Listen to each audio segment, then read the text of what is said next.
Donc Marion Graff dirige la revue de Belles Lettres, très ancienne revue à Genève. Elle est traductrice, et notamment traductrice et on peut dire amoureuse de Robert Walser, un peu. Voilà. Et donc elle va nous parler de Robert Walser, et Jean-Pierre Lanarès lira des extraits, accompagné par Eduardo Cohen. Ouais. Merci Isabelle. Je pense que vous avez été nombreux à traverser pour venir jusqu'ici une petite ruelle à Vienne qui s'appelle la rue Mermet. Et je ne sais pas si pour certains leur cœur a battu aussi fort que le nôtre. C'est que ce nom de Mermet pour Robert Walser était un nom magique, puisque la femme avec laquelle il a correspondu de 1913 à sa mort en 1956 s'appelait Frida Mermet. Donc ce genre de coïncidence m'arrive constamment quand je dois parler de Walser. Soit la neige se met à tomber, soit voilà. Aujourd'hui, c'était Madame Mermet qui était au rendez-vous.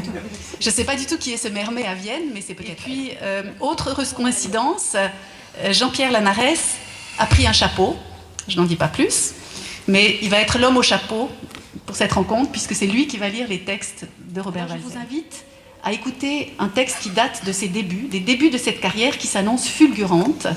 Et ce texte s'appelle « L'écrivain », est une de ces 4 proses de la jeunesse de Walser et me semble extrêmement bien illustrer, au fond, ce qu'est déjà son espoir fou de jeune écrivain en pleine ascension. L'écrivain. L'écrivain écrit sur ce qu'il éprouve, entend, voit, ou sur ce qui lui vient à l'esprit.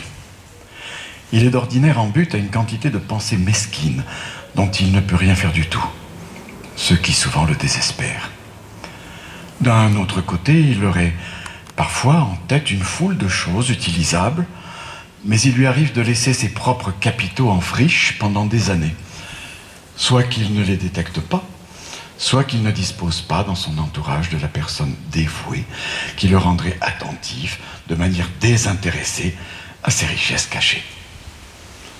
Un jour, d'honorables journalistes peuvent se mettre en tête d'inviter un tel écrivain à envoyer une fois ou l'autre, à l'occasion, un échantillon de son art dans son but.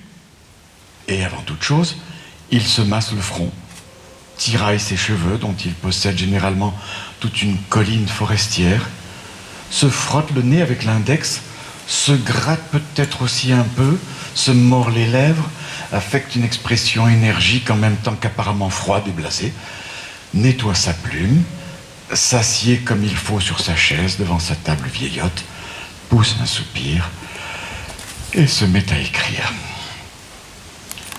La vie d'un écrivain honnête a toujours 2 versants. Une face d'ombre et une face de lumière. 2 places. Une place assise et une place debout. 2 classes. Une première classe, mais également une 4e classe, sinistre. Le métier d'écrivain, apparemment amusant et élégant, peut être très pénible, très ennuyeux parfois, et souvent même plein de dangers. La faim et le froid, la soif et la misère, l'humidité et la sécheresse sont dans l'existence riches en contrastes d'un héros de la plume. Des phénomènes que toutes les époques historiques ou culturelles ont connus. Et sans doute en ira-t-il de même à l'avenir aussi. Mais il est tout aussi exact que certains écrivains ont accumulé des fortunes, se sont fait construire dans des paysages lacustres des villas presque aussi luxueuses que des châteaux, et qu'ils y ont vécu jusqu'à la fin de leur jour dans une bonne humeur continuelle. Eh bien ceux-là, justement, l'auront honnêtement mérité. L'écrivain digne de ce nom est un guetteur, un chasseur, un trappeur, un chercheur et un découvreur, une sorte de bas de cuir, donc perpétuellement à l'affût. Il épie les événements, pourchasse les bizarreries du monde, piste l'extraordinaire et le véridique, et tend l'oreille dès qu'il croit entendre un bruit qui lui signale non pas l'approche de chevaux, d'Indien au galop, mais de nouvelles impressions. Il est toujours sur le qui-vive, toujours prêt à une attaque surprise. Une beauté s'approche-t-elle, innocente, ingénue, vêtue peut-être en paysanne? L'écrivain s'élance hors de sa cachette, se jette sur la dame solitaire qui se promène et lui plonge sa plume la plus pointue, imbibée du terrible poison du don d'observation, en plein cœur. Mais en général, il comprend aussi l'ignoble et l'épouvantable et ne craint pas, en écrivant et en décrivant, de violenter l'innocence enfantine. Ce pourquoi aujourd'hui, plus que jamais, on le sait, il mériterait, au fond, la prison.